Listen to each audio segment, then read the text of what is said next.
प्रकाश आंबे यांचं प्रकाशन झालेलं शिवाजी कोण होता हे पुस्तक, ज्याच्यावर गोविंद पानसरे साहेबांचा उल्लेख केला पण त्याचा लेखक म्हणून उल्लेख नाही. त्या पुस्तकाच्या संदर्भात मी प्रकाश आंबे यांना फोन करून, प्रकाश भाऊ, आपण हे पुस्तक प्रकाशित केलं आहे का, इथून मी सुरुवात केली. छत्रपती शिवाजी महाराज हे करोडो देशवासियांचं दैवत आहे. त्यांना महाराष्ट्रात संपूर्ण देशामध्ये आपण सगळेजण दैवत मानतो. त्यांचा कुठेही उल्लेख करताना श्री छत्रपती शिवाजी महाराज असाच उल्लेख केला जातो. आणि यापूर्वी सुद्धा विधानसभेमध्ये मी राज्यातल्या जेवढ्या संस्था असतील ज्याला शिवाजी नाव असेल त्या शिवाजीच्या ऐवजी छत्रपती शिवाजी महाराज अशा नावाच्या संस्थामध्ये दुरुस्ती करावी आणि हे नाव टाकावं असं आग्रही मागणी मी केली.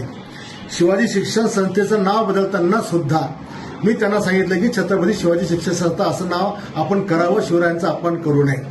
छत्रपती शिवाजी महाराजांच्या विचाराने जगणारे आम्ही लोक आहोत, त्यांच्या नावाने मरणारे आम्ही लोक आहोत आणि म्हणून पदोपदी त्यांचा अपमान आम्ही सहन करणार नाही.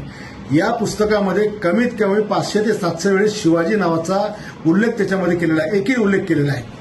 काही ठिकाणी तर शिवाजी महाराज मराठा वंशाचे नव्हतेच असं पण आहे. काही आणखी आक्षेप आलाय.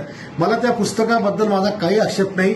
ज्यांनी कोणी ते पुस्तक प्रकाशन केलं त्यांनी फक्त छत्रपती शिवाजी महाराज यांचा सन्मानजनक वापर त्या ठिकाणी करावा.